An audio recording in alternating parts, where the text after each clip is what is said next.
lot of experience covering not only military affairs, but intelligence affairs. How did we get in and so deeply and involved with such a drug thug as this? Well, in the intelligence business, you take your information where you can get it. And Noriega, before he became the head of the country, was the head of their intelligence service. And so he had a good handle on what was going on inside his country. And we made a deal with the devil. And we probably got some information out of that.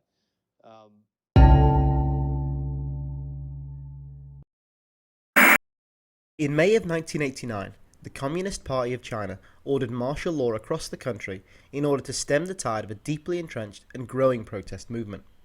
In early June, under orders from the Elder Eight members, the army moved into the square to clear out the protesters. The students fought back, and in the ensuing chaos, hundreds of innocent workers and protesters, as well as a number of soldiers, lost their lives. On the other side of the world, in December of the same year, Manuel Noriega, an erstwhile ally of the US, was targeted for ouster. He had ruled over a deeply corrupt and desperately poor country with full US blessing until around 1987, when for one reason or another, relations soured. In order to teach Noriega a lesson in servitude, the Bush administration launched a punitive invasion against the state of Panama in December of 1989. A month-long operation that took the lives of hundreds of innocent Panamanians. There are obvious similarities between these two tragedies. For instance, both have a high range of dubious death toll figures, ranging from the mid-hundreds up to the mid to high thousands. Both have high rates of civilian casualties. Both lasted a little over a month. Both were mostly one-sided in terms of firepower, and both were punitive responses to recalcitrant outliers. And yet, only one of these events is remembered today.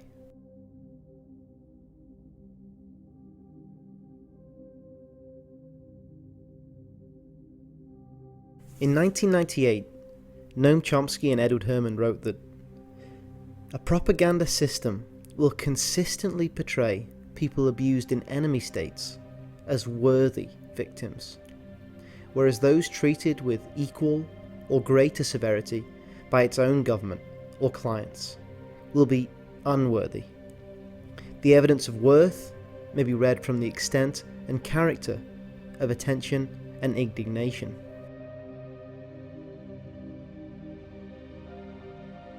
There is a pervasive information filtering system that prescribes and formulates the quality and tenor of the news, even today. Tiananmen and Panama are textbook examples of this system at work. In what follows, I will be comparing these two events. I'll be looking at the events themselves and at the coverage then and now of both. This is a video about the media, about propaganda, about lies and distortions, and about the importance of self-reflection and the prevalence of truth.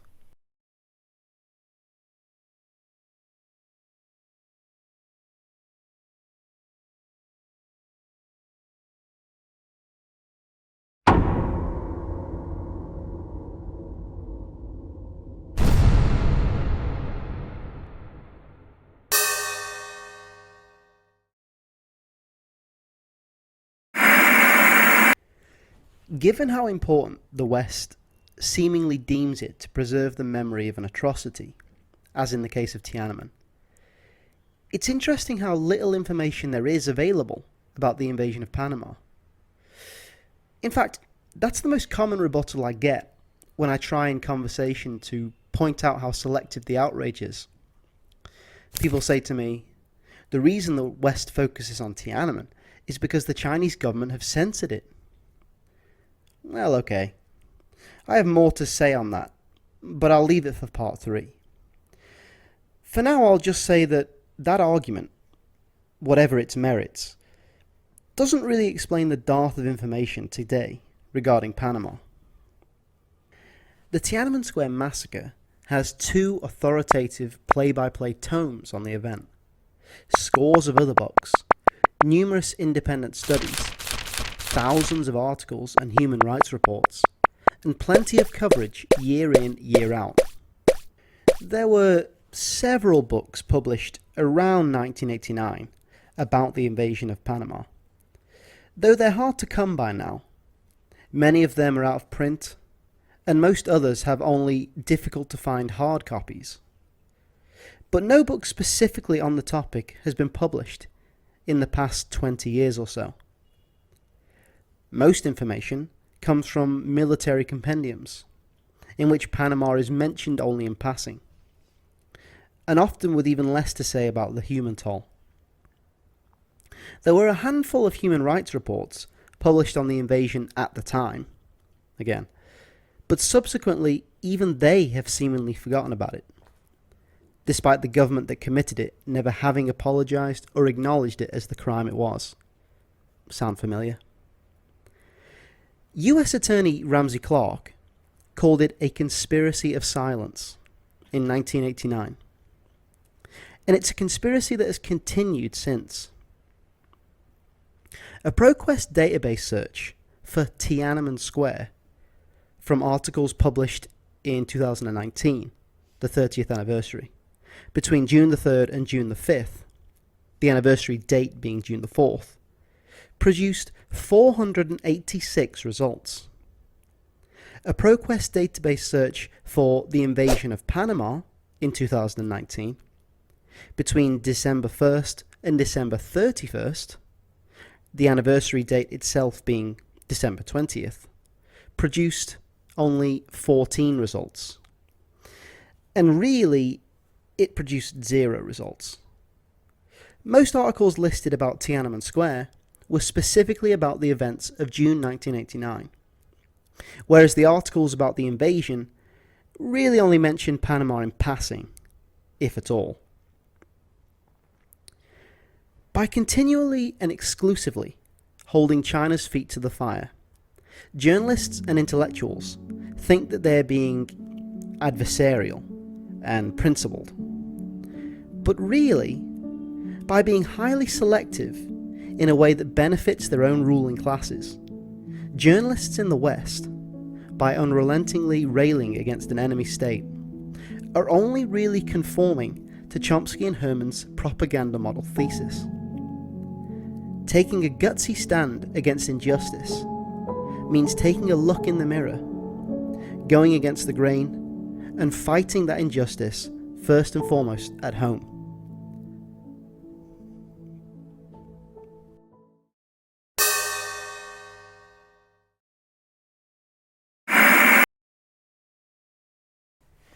The question remains, is the invasion of Panama worthy of the same level of condemnation as Tiananmen? Let's find out. First things first, who was Noriega? According to Robert Harding, Manuel Noriega was born poor and illegitimate in 1936 in a Panama City slum. Derisively nicknamed Cara de Pina, Pineapple Face, because of his pronounced acne pockmarks, Noriega did not get many breaks until his half-brother, Luis Carlos, a minor official at Panama's embassy in Lima, got him a scholarship in 1958 to Peru's Chirrillo Military Academy. Whilst in Peru, Noriega began a decades-long relationship with the Central Intelligence Agency as a paid informant. As head of the CIA, George H.W. Bush, go figure, had ordered a stipend of $110,000 to be paid to Noriega for his services as an agent. And by the 1980s, during the Reagan administration, Noriega's CIA payroll had been increased to $200,000 annually. Upon graduation from the military academy, Noriega was given an officer position in the Panamanian National Guard, under Omar Torrijos, someone we'll come back to in a little while, and later became Panama's Chief of Intelligence, expanding his intelligence and black market contacts with both friends and foes of the United States, Cubans, Israelis, Taiwanese, and Libyans, among others. Some officials at the US State Department were aware of Noriega's ability to play Cuba and the United States off each other, while remaining the supposed neutral intermediary. For this reason, to many in the US government, Noriega came to be known as the Rent-A-Colonel.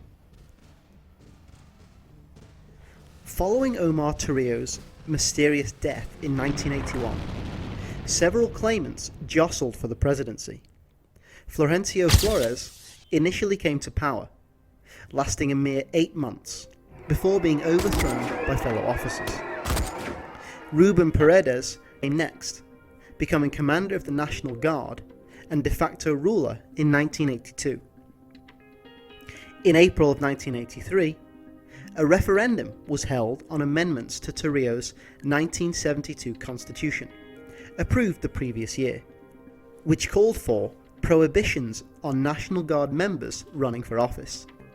Paredes summarily resigned from his military post in order to run, making Noriega head of the National Guard.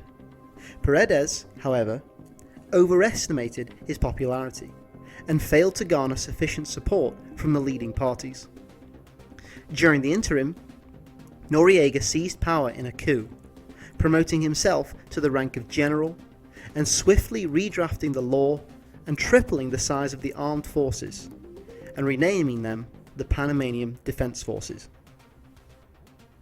Noriega had been a steady, if somewhat unpredictable, ally of the US for a long time, and his role as military strongman suited the US well enough in its ostensible crusade against communism in the region. Noriega assisted the US in its legal proxy war in Nicaragua, providing weapons and funding to Contra rebels, and allowed US Southcom unimpeded access to a network of bases within the country. Kevin Buckley writes, "Weapons cost money, and selling or helping in the sale of cocaine produced the enormous revenues that produced the weapons. So Noriega made Panama crucial to the cocaine business, by far the most successful enterprise in the region." According to Noam Chomsky, the US government knew that Noriega was involved in drug trafficking since at least 1972, when the Nixon administration considered assassinating him.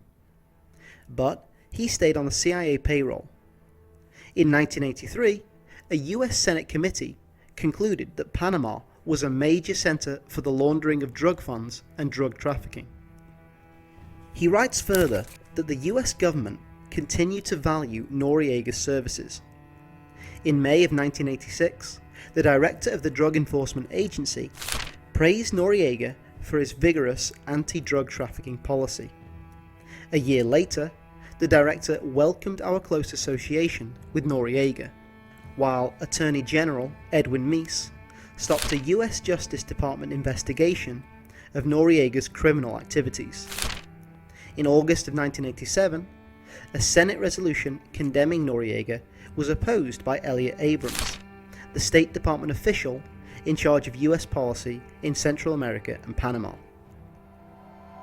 Clearly, the US had no hang-ups about Noriega's illicit activities, nor about his less than democratic assumption to power. Harding writes that, during the last years of Torrijos' rule, financial assistance from the United States had practically evaporated. But after Noriega assumed control, US aid rose over 600% to $15 million annually. In May of 1984, Noriega allowed for tightly controlled elections, handpicking National Democratic Union candidate Nicolas Ardito Barletta Valerino as president. Arnolfo Arias, an elderly statesman and doctor, ran against Barletta in the election, and despite Noriega's best efforts, managed to gain a substantial lead. Noriega halted the count and manipulated the results. Barletta was declared president. Reportedly, there were over 2,000 plausible charges of vote manipulation and widespread vote buying in the countryside, and later bribery of Supreme Court justices. Regardless, the United States declared the election a significant step forward towards democracy. US Secretary of State George Shultz an old friend and former mentor at the University of Chicago, had, despite overwhelming evidence on the fraudulence of the election, attended Barletta's inauguration in October, and later met regularly with Barletta to discuss the future of the canal.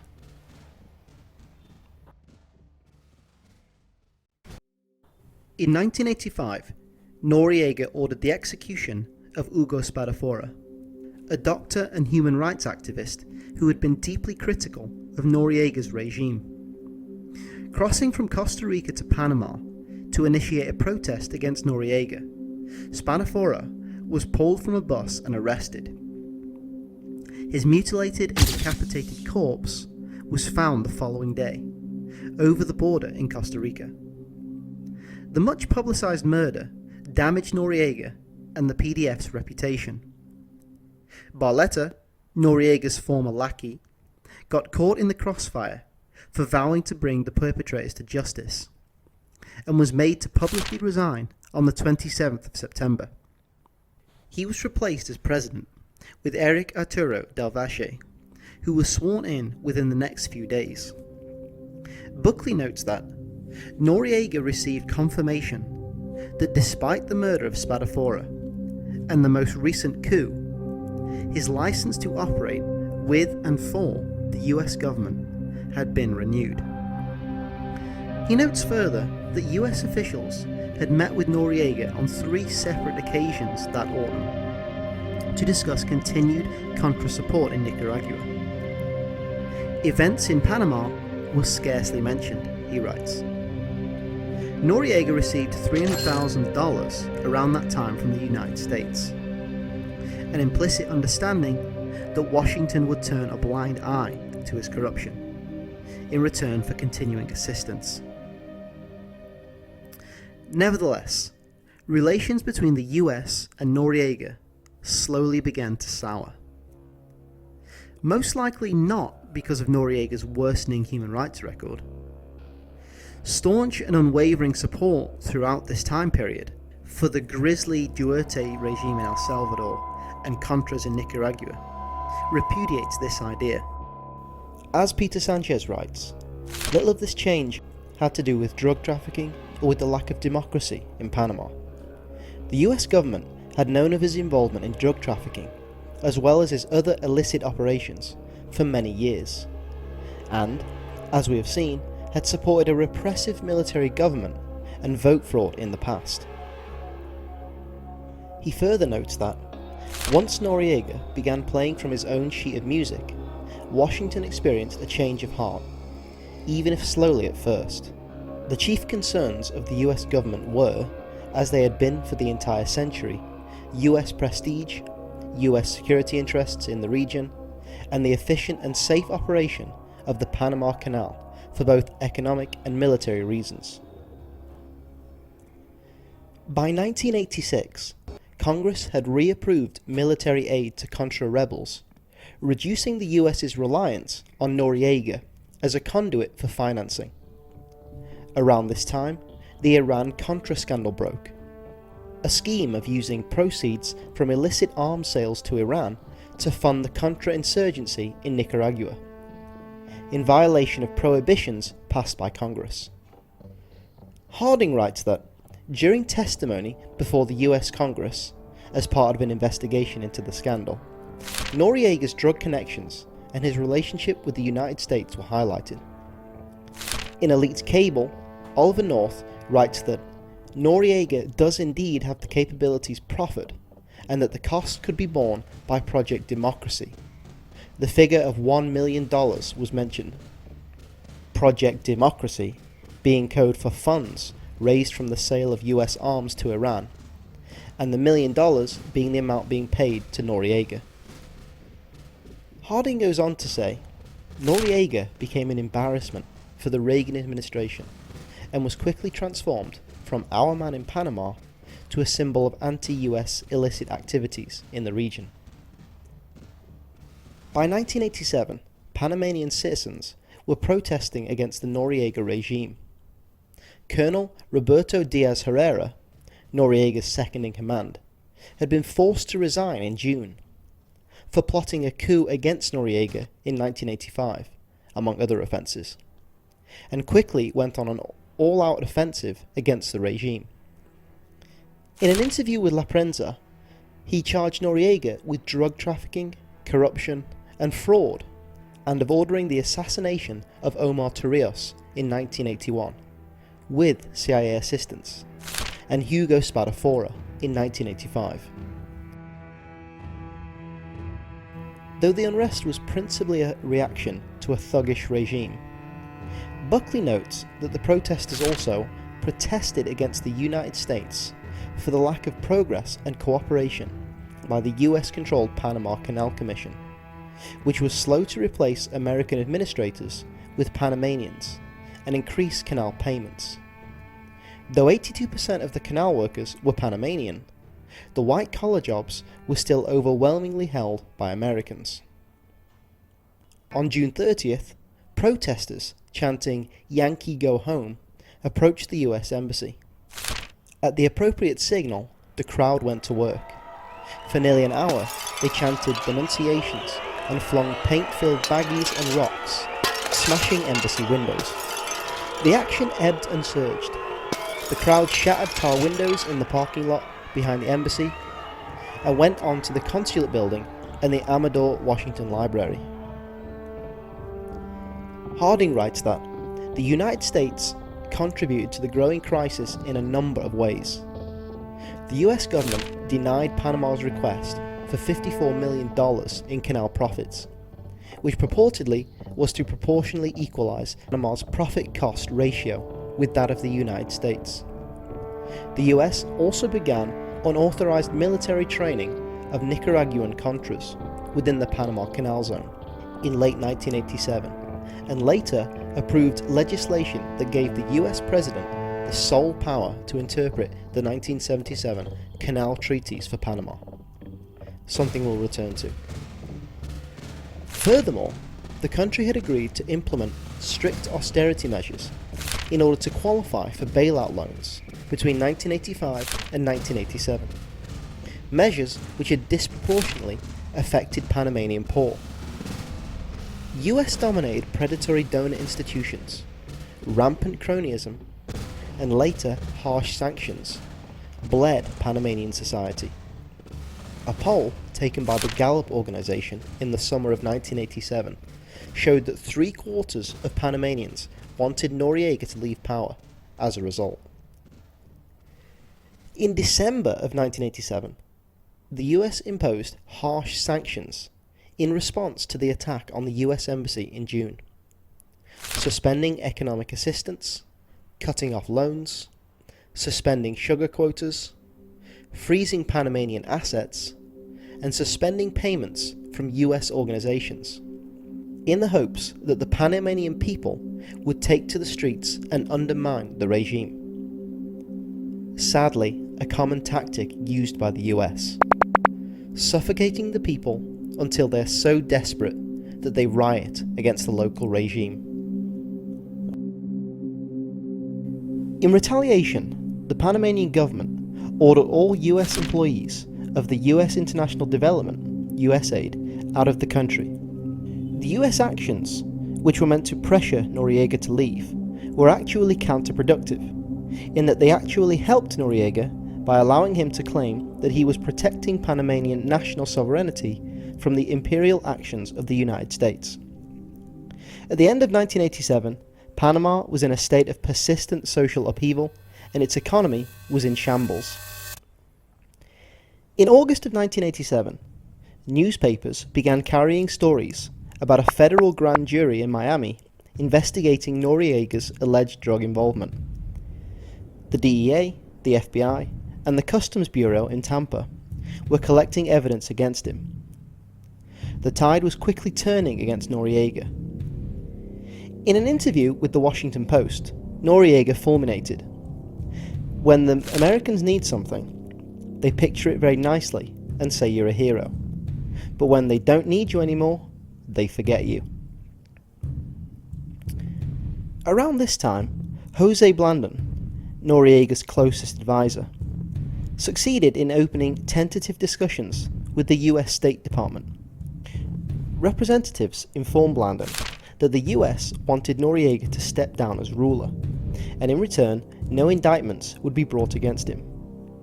The US wanted Noriega to step down quietly, and not to sing songs we don't want to hear, as Oliver North had said, concerning Noriega's intimate involvement with the CIA and with Contra rebels.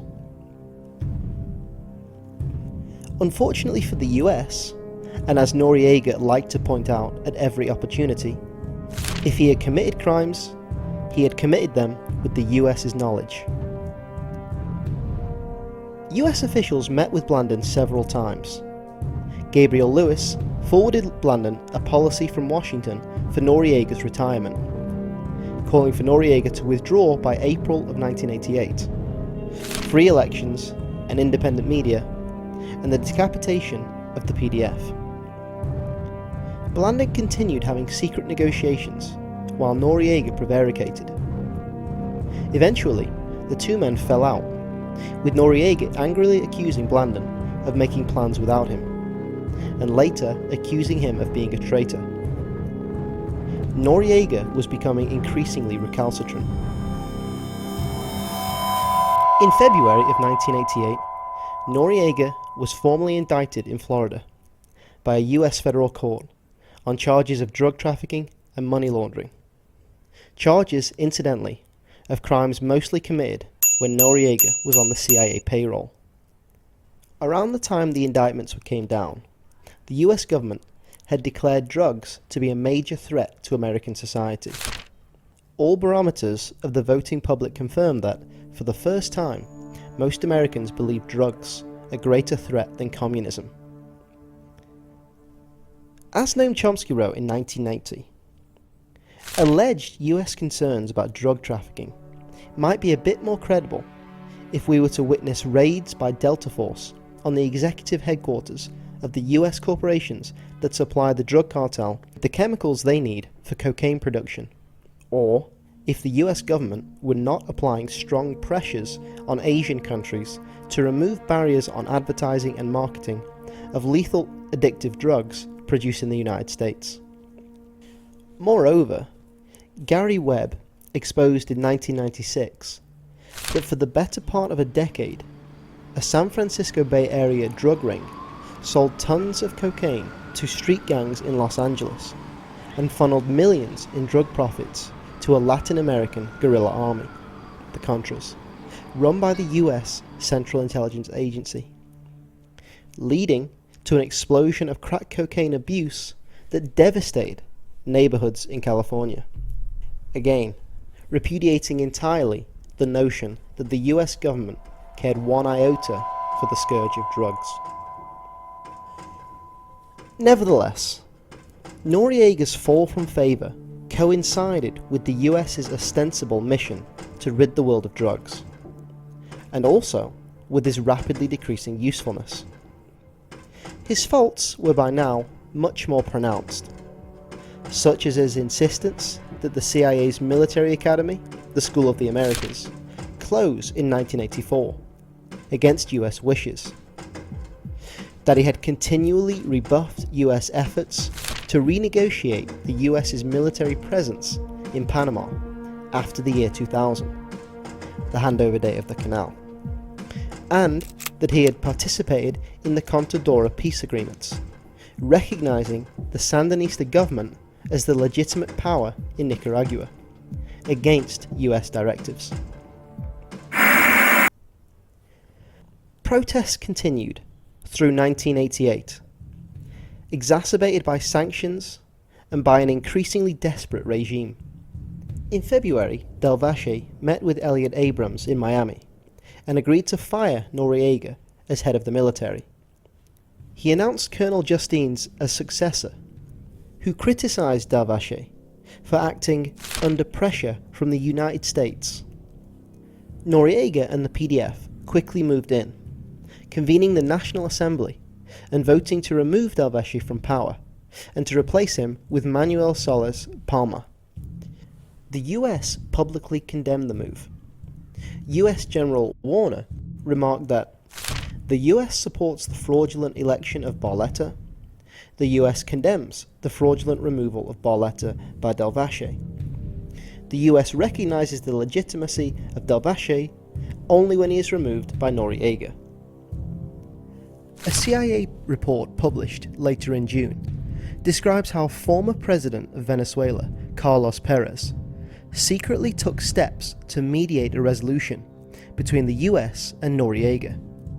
During negotiations, just before Delvache's attempted putsch, Noriega agreed to step down, allowing for free elections and the designation of a new anodyne military to replace the PDF. The report notes that Perez alleges that Washington undercut his efforts by goading Delvache to move against Noriega. Negotiations broke down in subsequent meetings, in which Noriega seemed not prepared to seriously discuss giving up power. By March, all of the sanctions had gone into effect. Monthly payments from the Canal Commission owed to Panama were being diverted into an escrow account managed by the US, and the Panamanian government, devoid of funds, failed to pay 140,000 public workers their salaries. Many workers began striking as a result. While the US was pushing for harsher sanctions, George Shultz was pushing the PDF to sack or otherwise overthrow Noriega. All flagrantly illegal acts, in case anyone cares. A CIA report from March 14th discusses steps a more hardline Noriega might take in retaliation to US sanctions, including demanding the removal of the headquarters of the US Southern Command, exposing certain US activities in an attempt to discredit the current US administration, stopping US oil companies from using the Trans-Panama pipeline in order to cause sharp losses for the pipeline's US owners, and promoting stronger ties to the Soviet bloc and Libya. Seemingly, the US was creating its own problems. By April, the US State Department began discussing using military force to remove Noriega, an option opposed by Admiral William Crowe, who thought such an action would reinforce an imperialist image. Around this time, US troops began engaging in almost nightly firefights with PDF intruders near a fuel tank farm at Howard Air Force Base in the former Canal Zone. Amid the rising pressure, Reagan proposed one last deal for Noriega to entice him to retire. Unfortunately, negotiations once again faltered, with Noriega repeatedly playing for time. The US, Harding writes, hoped that Noriega's supporters and the Panamanian people would turn on him as Panama's treasury ran dry and their hardships grew. The sanctions were indeed devastating to the country, but again inadvertently strengthened Noriega's position. Many of his fiercest opponents were more opposed, at least for the moment, to Washington's economically destructive tactics. The uneasy stalemate continued. In November of 1988, George H.W. Bush became President of the United States. Bush the candidate had saved his political campaign in May of 1988 by adamantly refusing to make any deal with Noriega. He stated unequivocally that Noriega had to leave power and stand trial. This pledge now prevented President Bush from negotiating Noriega out of power, without great political cost. In the event of a showdown, Bush would have to use military force. At a Chamber of Commerce meeting in February of 1989, General Warner described there being a vacuum in Washington with regards to policy on Panama, a move which apparently infuriated the new president, who was at pains to prove his effectiveness, despite being caught in a political bind. He had publicly challenged Noriega to allow a free and open election for the one coming up in May. An irony for everyone who remembered Noriega fixing the 1984 election with the blessings of the Reagan-Bush administration. Bush had also secretly allocated $10 million in campaign funds for the opposition and had communicated to the CIA that it was to engage in psychological warfare assistance to supervise the effort. Again, all illegal. Bush also quietly tried to amend an executive order from 1976 that had banned the assassination of foreign leaders. How progressive. But that route staggered and was eventually put on hold, owing to the administration's concerns that it might tarnish the United States' reputation if it were ever found complicit in the murdering of a foreign leader. In May, the pro-regime party, Kolina, ran against the Democratic Opposition Civil Alliance, ADOC, a coalition run by bankers and other figures amenable to US directives. Guillermo Andara, a wealthy businessman and banker, ran as opposition leader, with plentiful backing from the USA. As Noam Chomsky wrote, Andara was running against Noriega, with extensive US backing, open and covert. Furthermore, the elections were conducted under conditions caused by the illegal US economic warfare that was demolishing the economy. The United States was therefore holding a whip over the electorate. For that reason alone, the elections were far from free and uncoerced, by any sensible standards. How can you call it a fair election? The strategy was applied in Panama, they applied in Nicaragua, and they were applied to every government who disagreed with the US foreign policy. They use economical sanction to starve people, then to impose a vote on these people, because people vote to get bread when they're hungry. And I don't think that's democracy. When the elections were concluded on May 7th of 1989, the exit polls demonstrated a clear opposition victory, with ADOC at 73% and Kolina at 26%. Noriega's forces quickly seized ballot boxes and manipulated the returns to give victory to Kolina. The very next day, Kolina published a news story proclaiming Carlos Duque, their candidate, the winner. Violence against the regime erupted in the streets. The PDF and paramilitary units, called Dignity Battalions, responded with vicious abandon, attacking protesters and even attacking the opposition. Guillermo Ford, Andara's running mate, was viciously attacked and bundled away into a PDF van. And Andara himself was beaten up with a lead pipe. Blood streamed from Andara's head as he sprawled unconscious. The beating of Ford was captured live and broadcast around the world.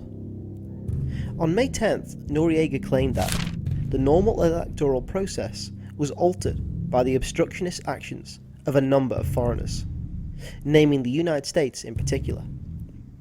Not wrong, though Noriega hardly had a better claim himself.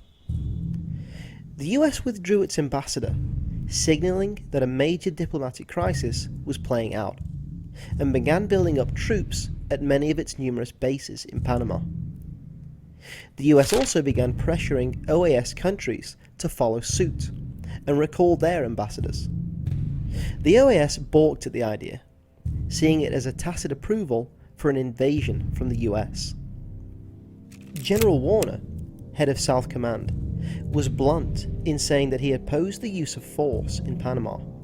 He was convinced that the objective, to remove Noriega from power, was not worth the cost. He was also against tentative plans for a US occupation of Panama following any potential invasion. His plan included measures to prevent such disorder. Unfortunately, his ideas ran counter to Washington's. In late July, Warner was sacked from his position, being relieved of duty for the first time in 35 years. Secretary of Defense Richard Cheney called it a political decision.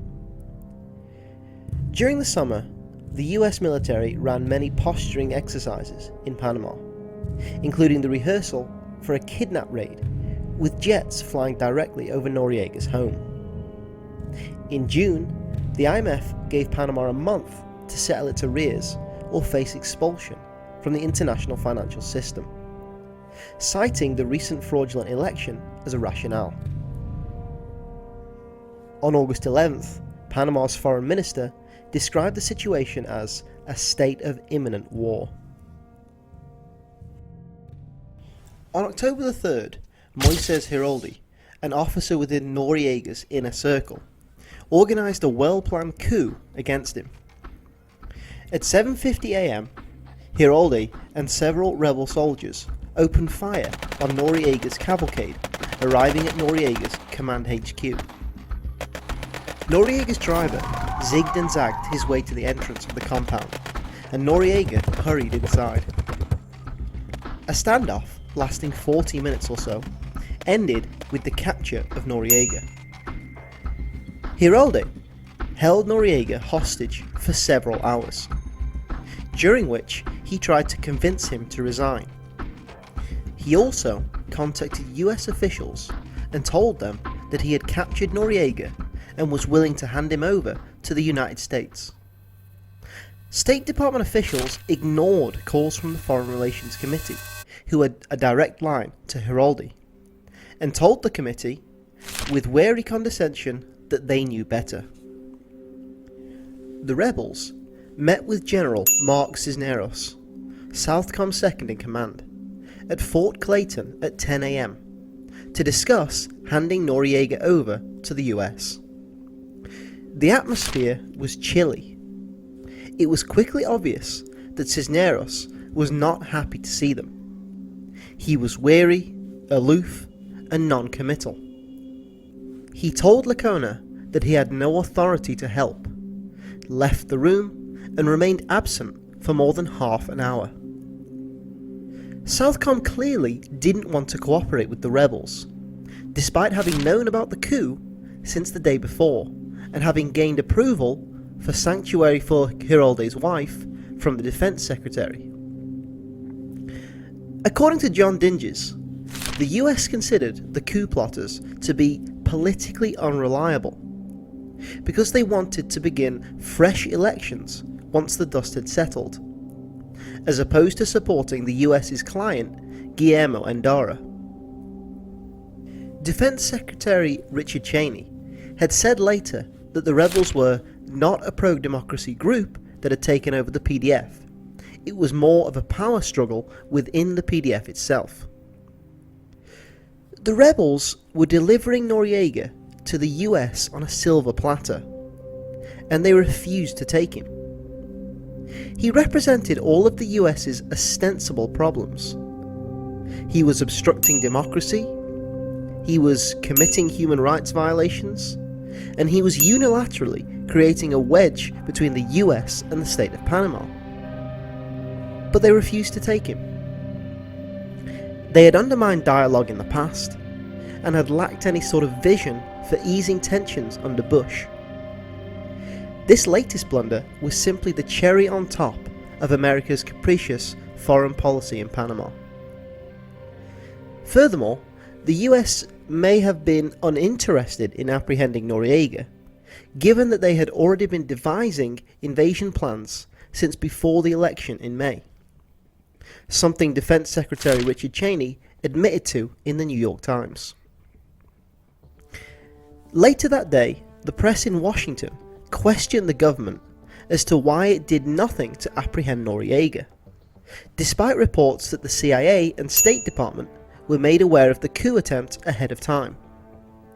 Press Secretary Marlin Fitzwater stated that the government hadn't been informed, and that if we were, the President doesn't know about it, the Secretary of State doesn't know about it, and the Secretary of Defense doesn't know about it. In fact, all three had known since Monday morning. Eventually, Noriega loyalists, the Mountain Men, and Battalion 2000, seizing on the delay, launched a rescue at the command HQ, firing into the compound for 20 minutes. The rebels surrendered. The coup against Noriega had failed. In early November, Max Thurman, the new head of Southcom, went to the Pentagon pushing for an invasion. Thurman presented former head Frederick Warner's plans for invasion, ones he hoped would never be used, that he had drafted the previous year. The only differences in the plan Thurman presented and Warner's was that Thurman's had no plans for civilian protections, or for the invasion's aftermath, or Warner's serious concerns about the use of overwhelming firepower. At this point, Harding writes, the signs of imminent US military action became obvious. During the summer of 1989, over 50,000 US military dependents living in Panama were ordered to return to the United States, and tanks and helicopters were transported to US bases in Panama, in direct violation of the Canal Treaties. On December 15th, while in the process of initiating further rounds of dialogue, using the Prime Minister of Spain as an intermediary, Noriega, to the Panamanian National Assembly, declared that the United States invoked the powers of war against Panama, and by having created a state of war in Panama, was daily insulting our sovereignty and territorial integrity.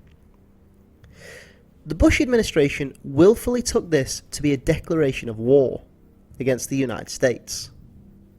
A half-truth at best, as Theodore Draper later wrote in the New York Review.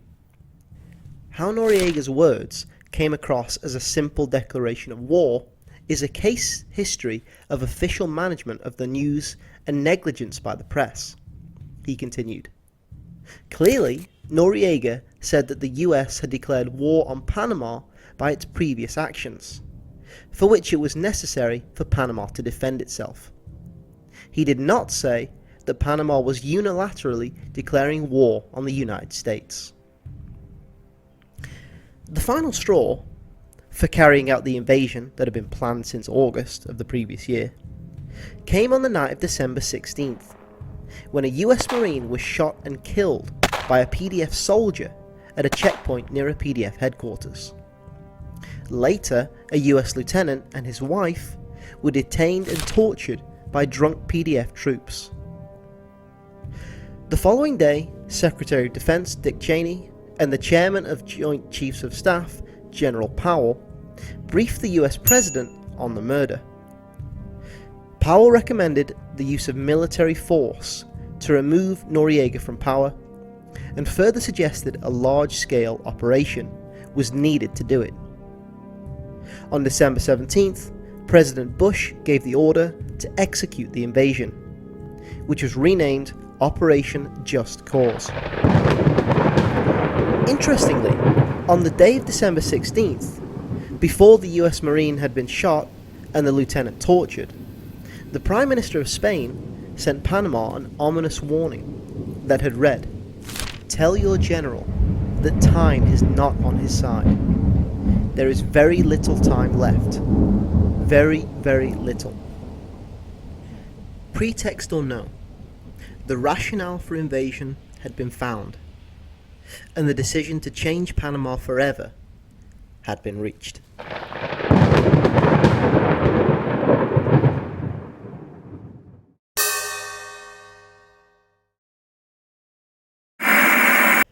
I've touched on it throughout the video, but just what was the invasion really all about? In a public address made on the morning of December 20th, several hours after the invasion had actually begun, Bush cited four main reasons for taking military action against Panama. Let's hear them from him and see what to make of them. The goals of the United States have been to safeguard the lives of Americans. Safeguarding the lives of Americans against Panama. Back in 1989, Panama had a GDP of $5.9 billion, whilst the USA had a GDP of $5.6 trillion. That's a 1,000-fold difference. Roughly a quarter of Panamanians lived in extreme poverty in 1989, exacerbated by US sanctions. and over 50% lived below the international poverty line, according to World Bank figures. Military expenditures amounted to just $100 million in Panama, a measly 0.03% of US military spending, which amounted to a whopping $322 billion in 1989. As Theodore Draper wrote, it would seem infantile for Noriega to have pitted puny Panama against the United States.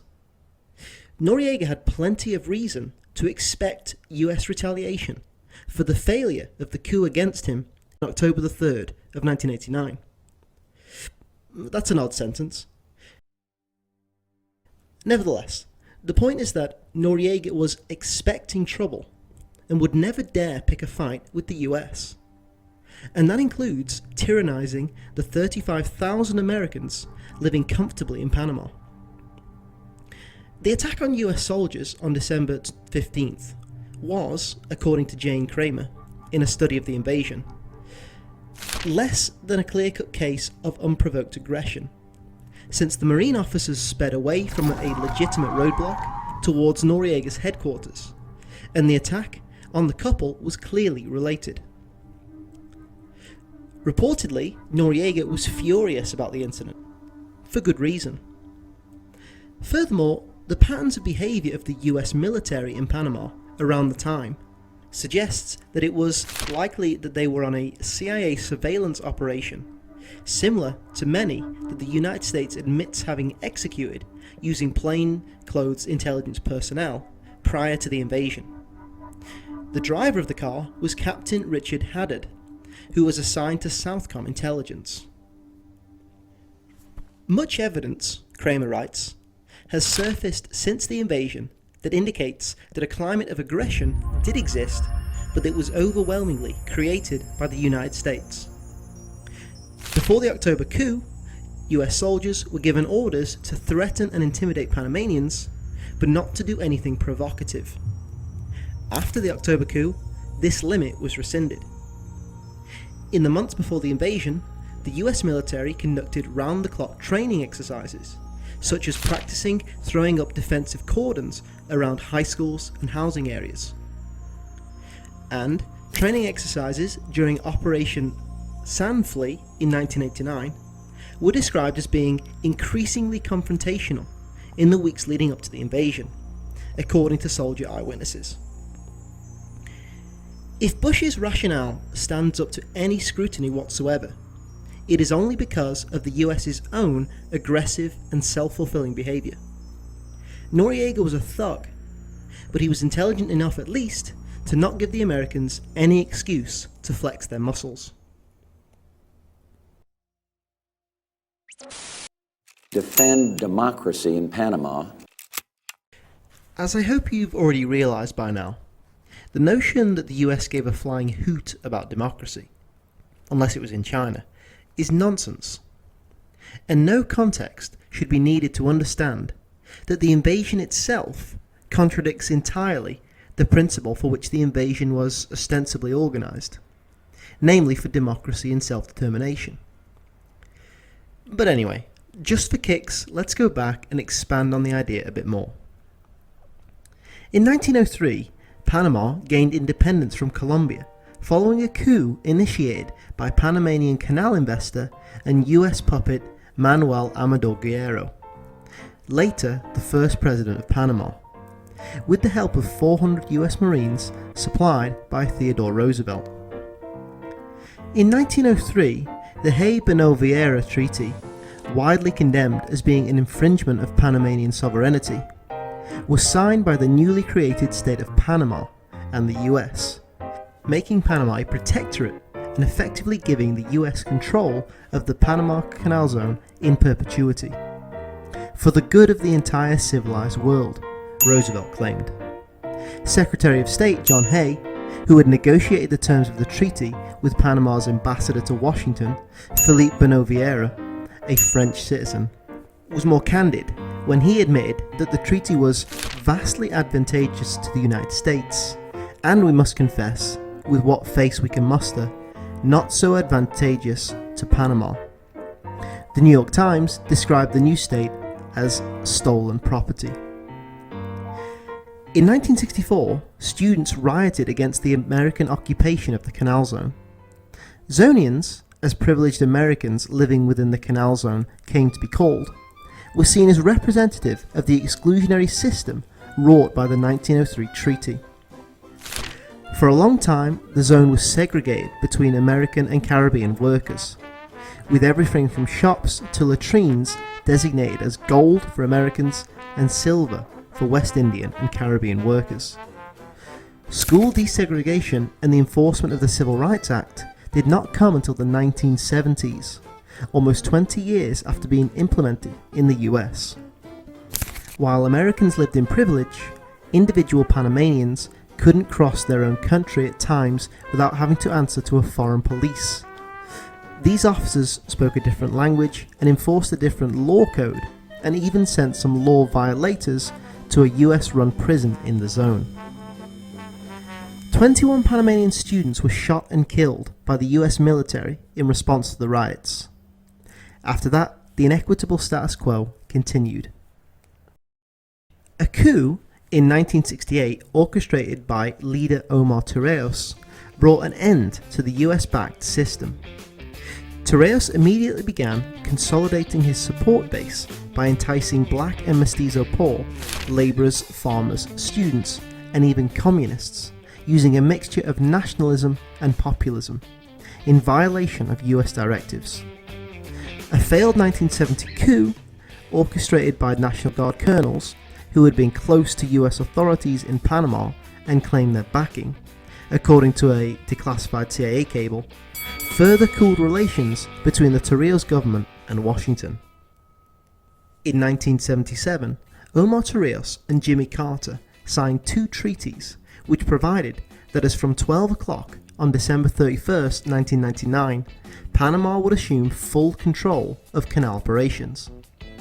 The treaties were staunchly opposed by US conservatives, who considered it a strategic and economic blunder, and who clearly couldn't have cared less about the expressed desires of 67% of Panamanian voters.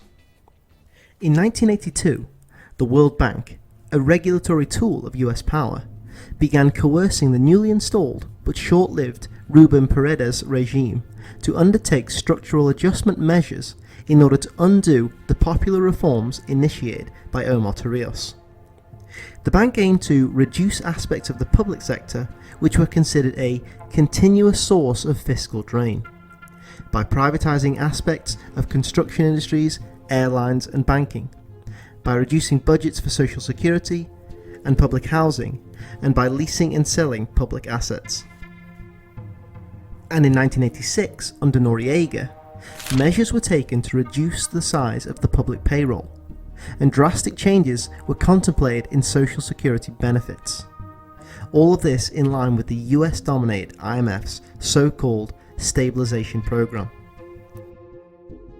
Lastly, and as I've already discussed, election fraud in Panama was welcomed by Washington when it suited their interests. Noriega's coups in 1983 and 1984 were approved by the US, and the US did a 180 turn by supporting Del-Valle in 1988 after having condemned his assumption to power following Barletta's resignation in 1985.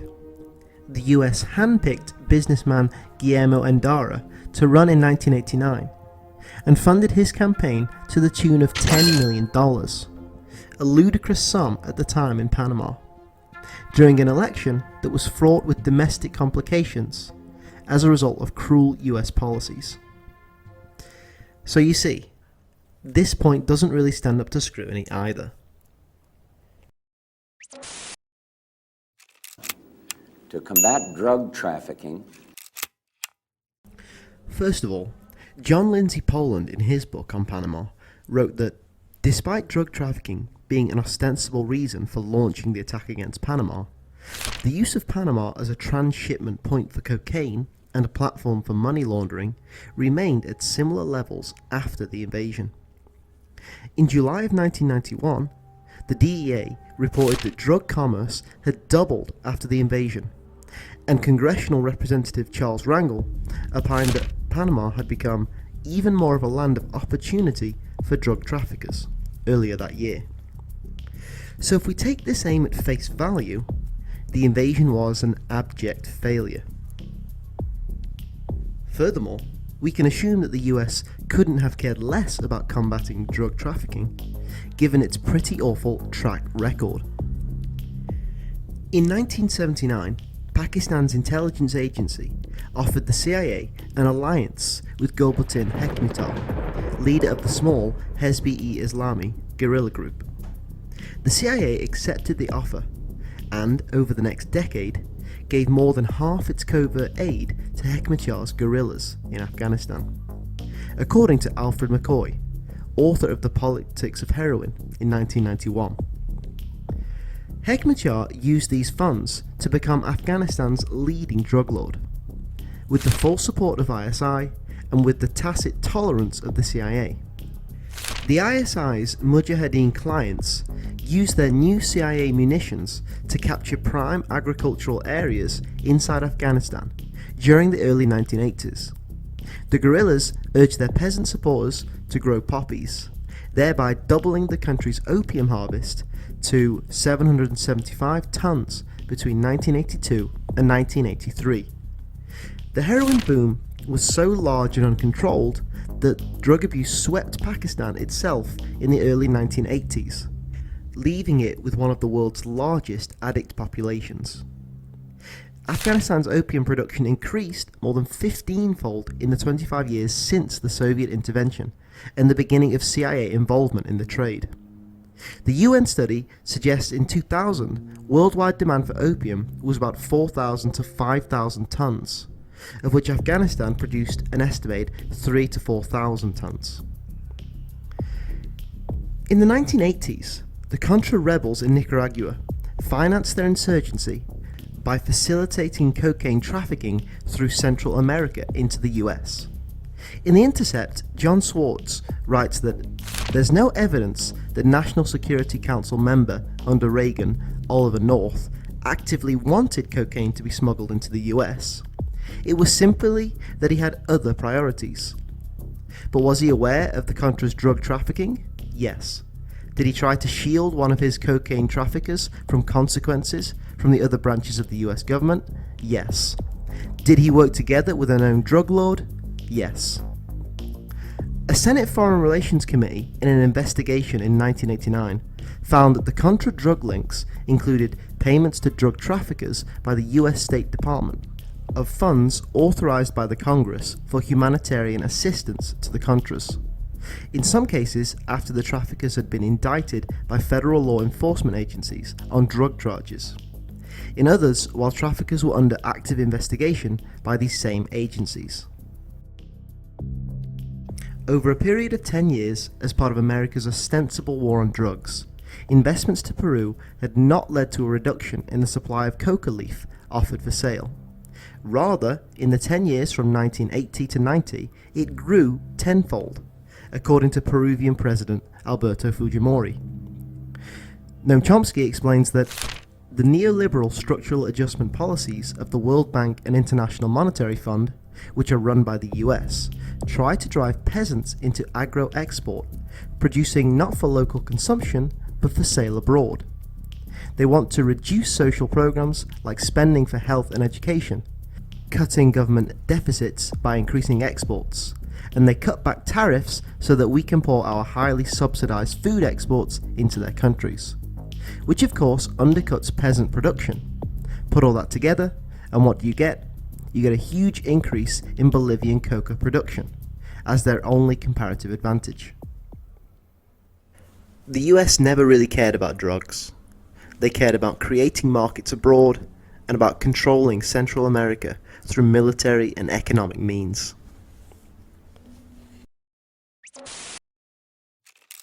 And to protect the integrity of the Panama Canal Treaty.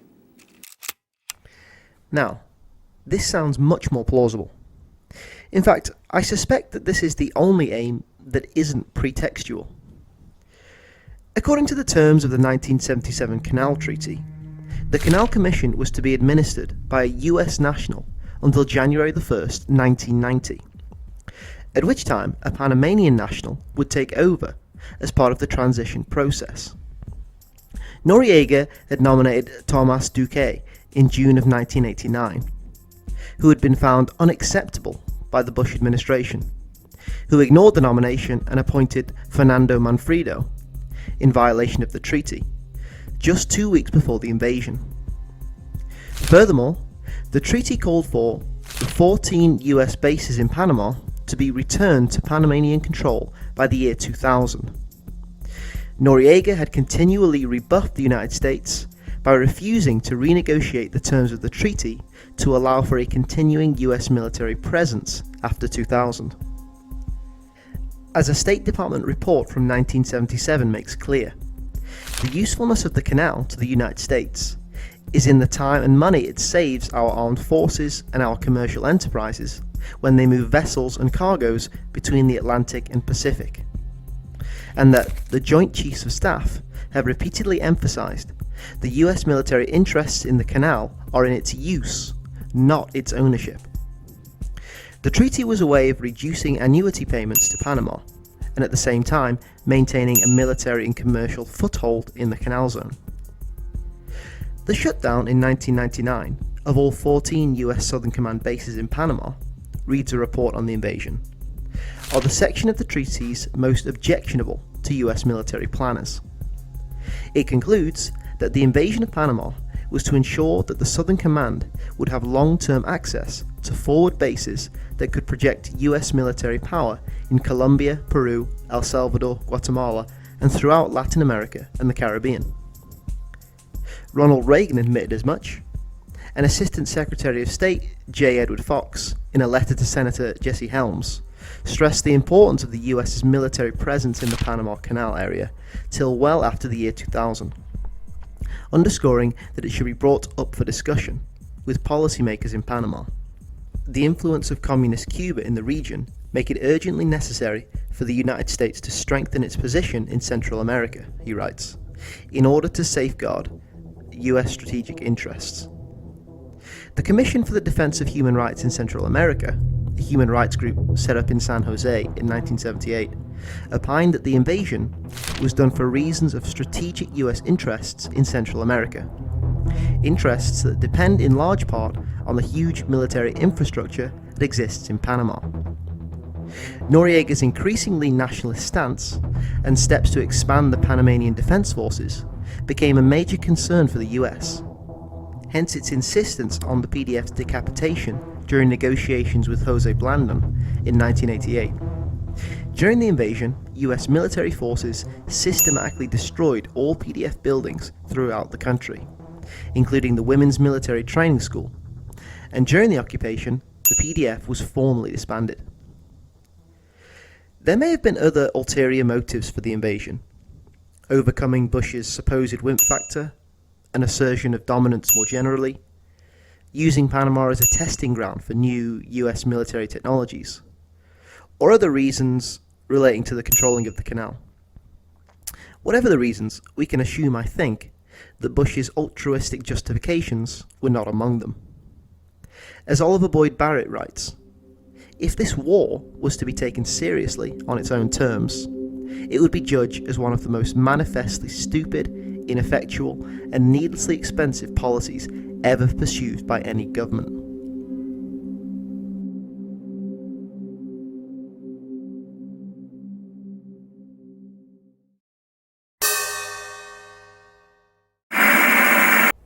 John Lindsay-Poland writes that the US invasion on December 20th, 1989 was the most violent event in Panama since Colombia's Thousand Days War 90 years earlier, and it was certainly the most traumatic event in the lives of most of those who were directly affected by it.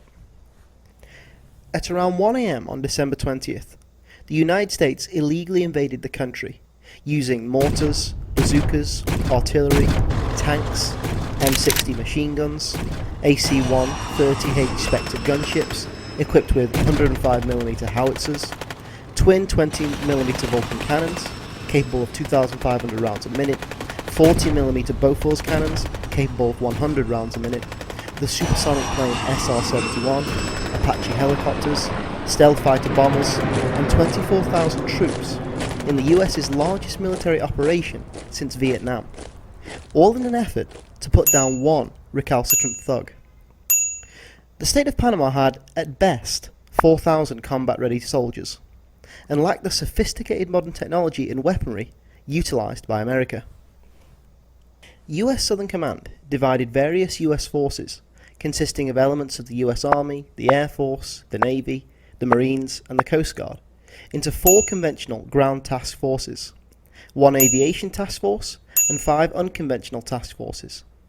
Together, these forces had 27 different targets to engage or seize during the first hours of the assault, with about half scheduled to be taken simultaneously and the rest only hours later. Task Force Red Romeo was tasked with securing the Rio Hato military base, with the help of AH-6 and AH-64 gunships, which they accomplished at around 1:53 am, with 38 casualties, including 34 PDF soldiers and 4 US Rangers.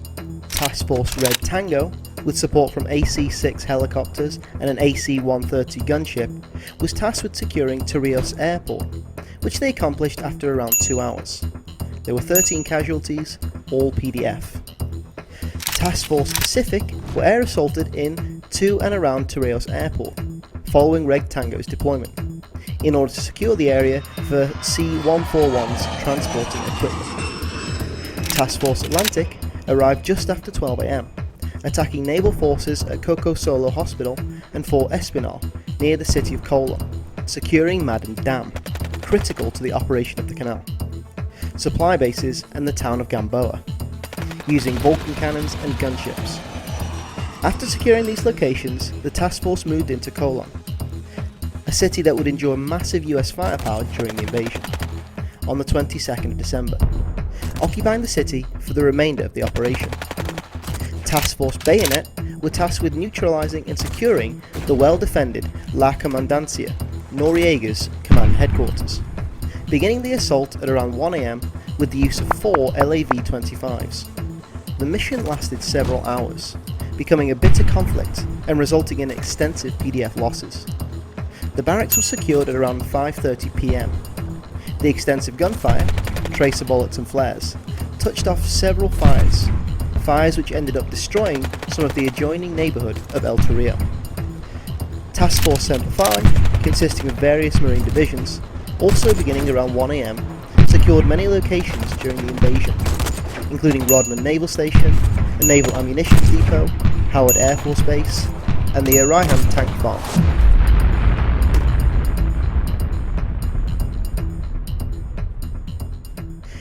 These assaults went on simultaneously throughout the night, as part of General Colin Powell's genius overwhelming force doctrine.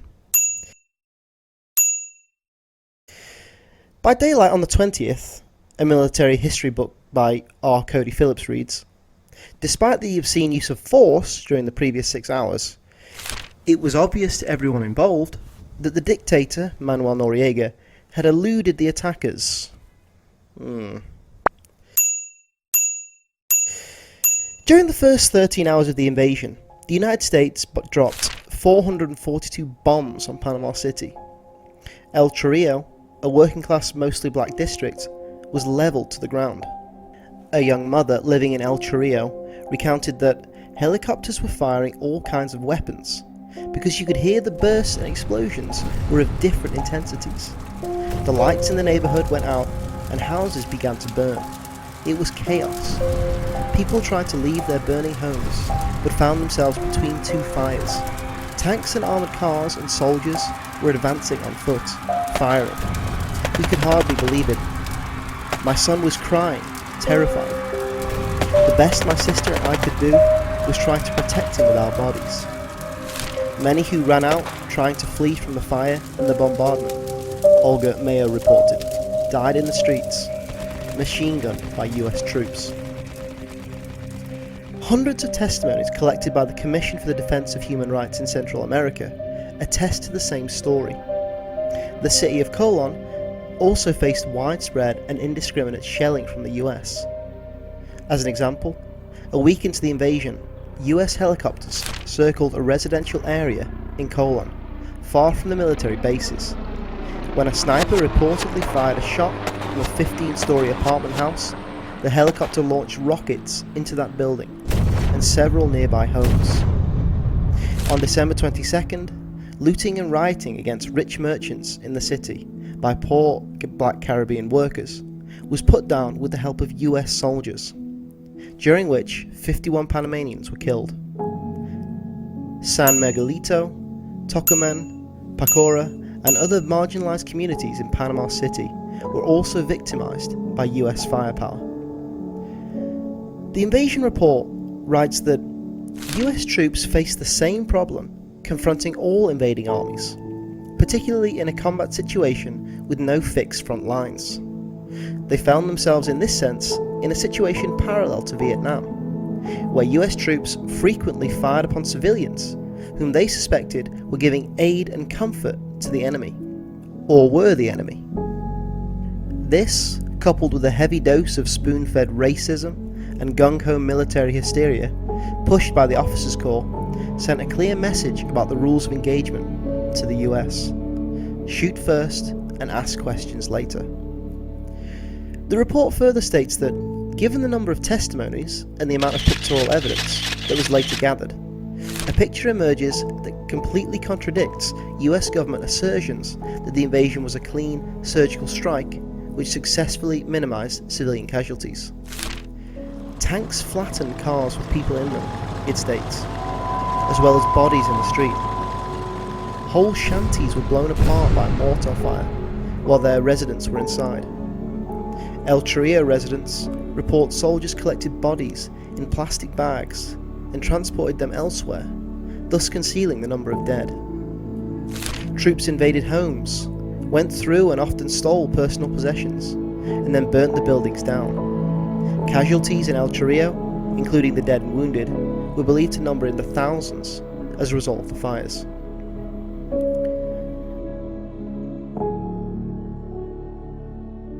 For 2 days in Panama, there was a media blackout, similar to the one imposed in Tiananmen, except not referred to as such, during which journalists were not allowed to go out and cover the invasion.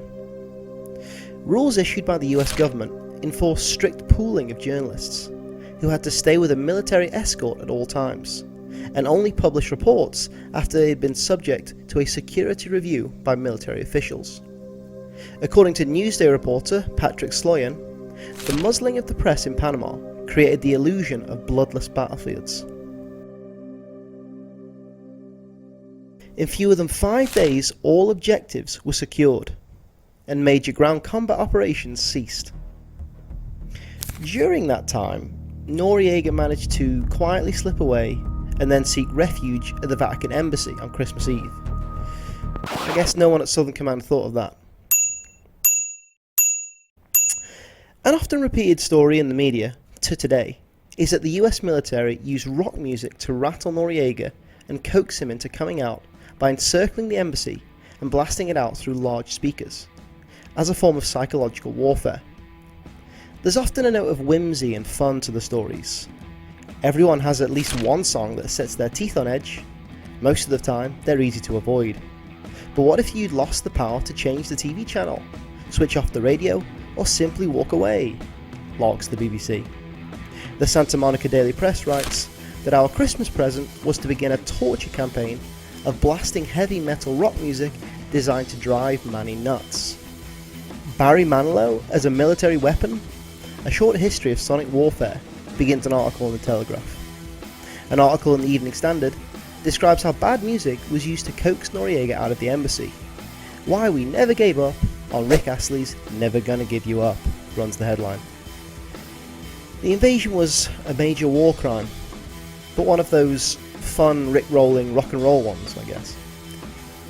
Plus, it was later revealed that its purpose was specifically to prevent the press from using parabolic microphones to hear negotiations between US General Mark Cisneros and the Nunciator's Monsignor Laboa. The music was turned off on December 29th, only after Laboa threatened to end talks. On January 3rd, Noriega emerged from the Nunciatura and surrendered himself to US forces. He was promptly arrested and flown to Miami to be prosecuted for the indictments brought down in 1988. Guillermo Indara was slightly sworn in as president by the US on the night of the invasion at a US military base. Indara was a former banker and businessman who himself had most likely facilitated the drug trade through extensive money laundering. But no matter, his interests were subservient to the US's. Neoliberal structural adjustment packages had been foisted on Panama for a decade, with some resistance. Indara was a willing yes man and was eager to please the IMF by instituting pro-market and anti-labour reforms. 20,000 public workers were laid off by the new government, something which had been difficult for the government to carry out in the past because of the relatively progressive labour laws established in the early 1970s under the Torrijos government. The IMF also demanded that labour codes be abolished. Sometime after the invasion, mass protests demanded that union rights and Panama's labour code be respected. The marchers energetically chanted, "US troops, assassins out." They also condemned the Indara government as traitorous, illegal, and representative of the rich oligarchy. During the invasion, the US aided the Indara government by arresting lead trade unionists and detaining them for weeks on end. The report stresses the US troops specifically targeted the labour movement for repression. Leading officials detained included Eric Rail and Mauro Murillo from the National Confederation of Workers, Elias Gonzalez, head of the Committee of Government Unions, Gustavo Martinez, Juvenal Jimenez, and Aminio Pinzon. In the closing days of December and throughout most of January, US military forces were kept busy patrolling city streets, collecting a wide assortment of small arms, and assisting the civilian population in its recovery from combat operations, writes R. Cody Phillips. He also writes that gifts of food and flowers frequently were presented to individual US soldiers. How he defines frequently, I'm not sure, but no doubt there were many Panamanians who were pleased with US's efforts to remove Noriega, who was undoubtedly an unpleasant leader, though it should go without saying that this in no way justifies the invasion. As Graciela Dixon, attorney for the El Chorrillo refugees, said later, yes, there were so-called Panamanians who applauded the invasion, who were happy to see the troops in our streets, who told the soldiers welcome. But those so-called Panamanians who said welcome didn't live in El Chorrillo, didn't live in San Miguelito, or in Colon, my hometown, or in Rio Hato. Those people who welcome the soldiers are from the rich, ruling class in Panama. Eventually, civilian militias around Panama, such as the pro-Noriega Dignity Battalion, who were characterized in the US press only as Noriega's thugs, and who carried out a good part of the resistance to the invasion, were made up of both blue-collar and professional workers, men and women, were subdued. On January 12th, the operation formally ended, although the US occupation continued for a long time after that. The PDF was disbanded and a new police force was set up, trained and equipped by the US military. The terms of the Torrijos-Carter Treaty were being quietly renegotiated and all was right with the world. Operation Just Cause was, as R. Cody Phillips writes fawningly, a masterful execution of the operational art of war.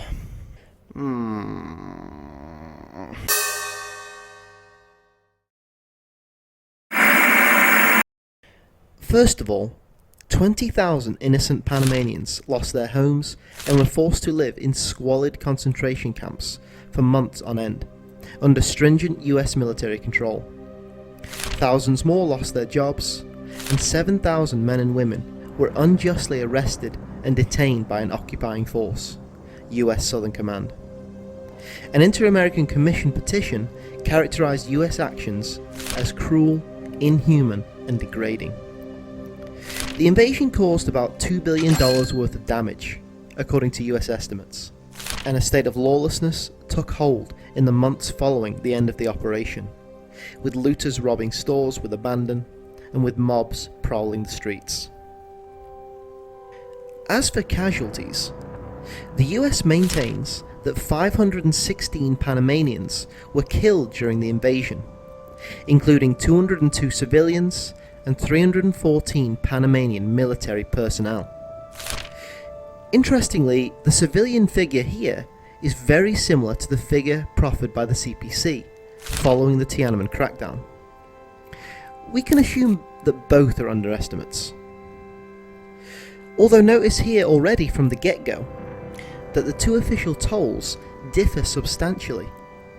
Military deaths in the case of Panama far surpass military deaths in the case of Tiananmen.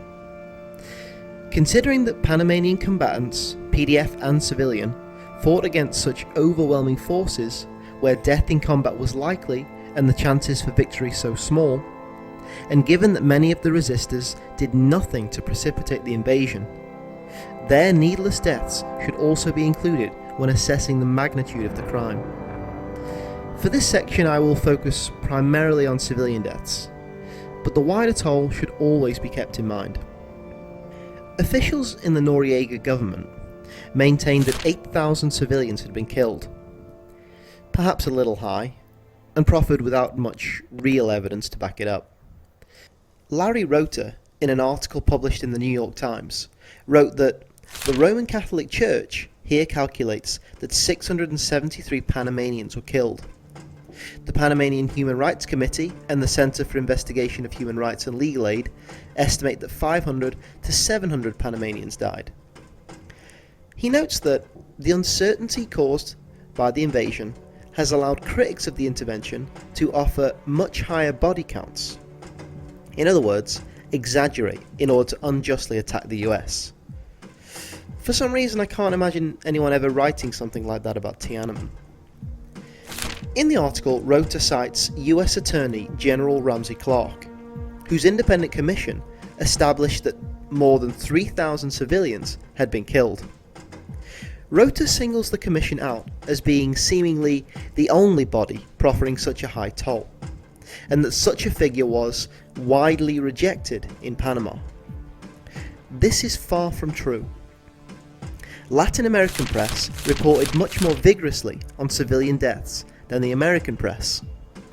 Hospitals and non-governmental human rights groups in Panama estimated that 2,000 people had been killed, as was reported in Excelsior in Mexico and Mesoamerica in Costa Rica.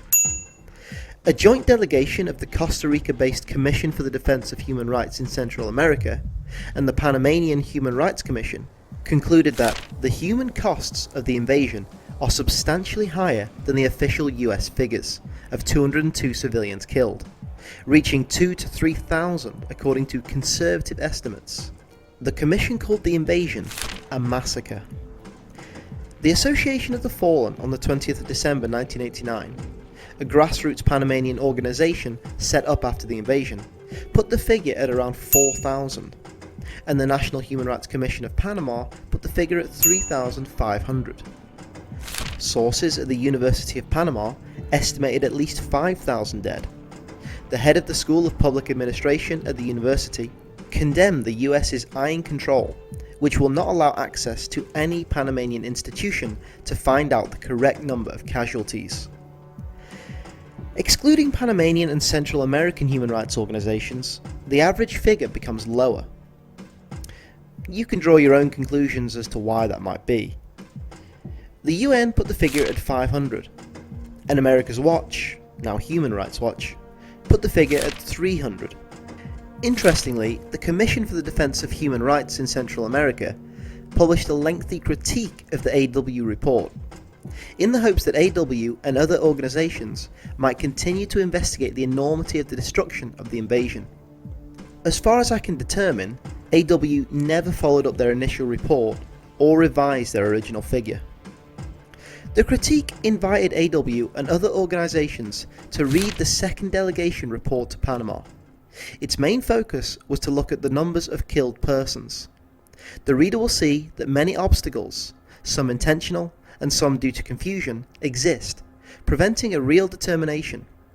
The reader will also see much circumstantial evidence exists, evidence that should be investigated more deeply, suggesting strongly that the numbers are much higher than the 300 to 600 normally quoted. The critique refutes AW's assertion that bodies were buried in common graves and records were kept to allow exhumations when relatives came forward. The critique stresses that direct testimony and the first exhumation of a common grave, that of Hardin de Paz, exhumed in April, shows conclusively that records were not kept for all persons buried in the common graves. Doctors at Santo Tomas Hospital have testified that many of the bodies which passed through the hospital morgue were not registered by US troops, who had taken control of the hospital. During a PBS documentary, pictures of mass graves were shown, and a Panamanian woman who had worked for months to have a few of them opened and the remains identified, exhausting her own resources in the process, estimated civilian deaths at perhaps 4,000. Ramsey Clark's Independent Commission of Inquiry drew up a list of 14 mass grave sites. 124 bodies were exhumed from the Hardin de Paz gravesite alone. Many grave sites were located on US military bases, making it impossible to exhume victims. As with Tiananmen, the offending government went to great lengths to cover up casualties. The CPC by instituting a perennial wall of silence, the US through barring the media for the duration of major conflict, taking over hospitals and confiscating Panamanian records, and arresting or even killing nosy journalists. Today, the US doesn't censor the invasion. It doesn't need to. No one cares anyway. The Clinton administration was unrepentant, and subsequent administrations didn't even bother to bring it up. The 20th December Commission, a panel set up in 2016 by the Panamanian government, has verified 569 victims of the invasion since March of 2022. Other commissions have independently drafted their own preliminary lists of victims in recent years. On this basis, and based on findings from human rights groups, we can conclude that somewhere between 600 and 2,000 innocent Panamanians died during Operation Just Cause. In China, Tiananmen was quickly swept under the rug. An ugly episode for which members of the CPC expressed regret. Li Peng wrote a memoir 20 years later about the incident to try and clear the air. Clearly the memory of it still haunted him all that time later. The US has never expressed any regret. For them, the invasion of Panama was a clean and roaring success, for which the US had a divine right to undertake. 1 year ago, the people of Panama lived in fear under the thumb of a dictator. Today, democracy is restored. Panama is free.